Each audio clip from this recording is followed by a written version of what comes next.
Welcome to Navaras kitchen. ഇന്ന് നമ്മൾ ഉണ്ടാക്കാൻ പോകുന്നത് ഒരു ചീരക്കറിയാണ്. ഒരു സിമ്പിളായിട്ടുള്ളൊരു ചീരക്കറി. ഈ ചീരക്കറി ഉണ്ടാക്കാൻ ഞാനിവിടെ യൂസ് ചെയ്തിട്ടുള്ളത് ചുവന്ന ചീരയാണ്. ഇതോടൊപ്പം പച്ചച്ചീര വെച്ചിട്ട് ചെയ്യാവുന്നതാണ്. അപ്പോൾ ഇതെങ്ങനെയാണ് ഉണ്ടാക്കിയെടുക്കുന്നതെന്ന് നമുക്ക് നോക്കാം. ഓക്കെ, അതിനായിട്ട് ഞാനിവിടെ ഒരു പാത്രം അടുപ്പത്ത് വെച്ചിട്ടുണ്ട്. ചട്ടി നന്നായി ചൂടായതിൻ്റെ ശേഷം അതിലേക്ക് വെളിച്ചെണ്ണ ചേർത്ത് കൊടുക്കുക. പാകത്തിനുള്ള വെളിച്ചെണ്ണ ചേർക്കുക. വെളിച്ചെണ്ണ നന്നായി ചൂടായി വരട്ടെ. ഇനി ഇതിലേക്ക് ചേർത്ത് കൊടുക്കുന്നത് ചെറിയ ഉള്ളിയാണ്.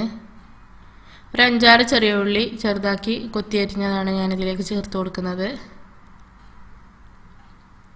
നമുക്കിതിനെ ഒന്ന് വഴറ്റിയെടുക്കാം.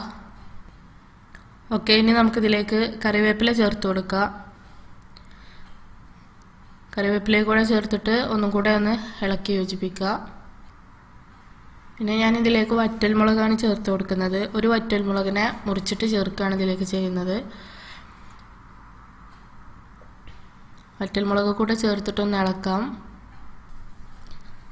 ഇനി ഞാനിതിലേക്ക് ചേർത്ത് കൊടുക്കുന്നത് 1 കപ്പോളം കഞ്ഞിവെള്ളമാണ് ചേർത്തിട്ടുള്ളത്.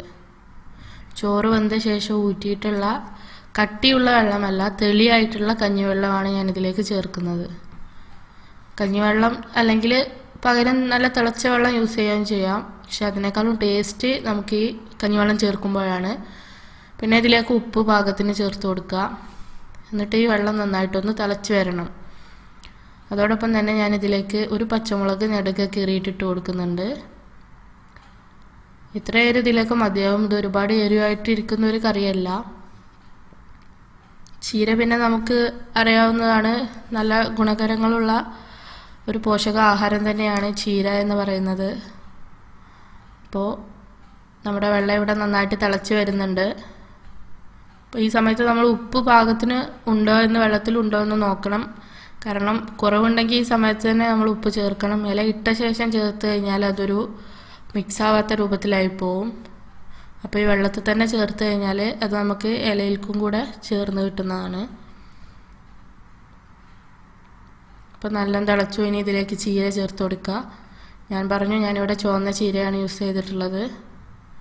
അത് ചെറുതാക്കി ഇതുപോലെ ചെറുതായി അരിഞ്ഞതാണ്. അത് ഇതിലേക്ക് ചേർത്ത് കൊടുക്കുക.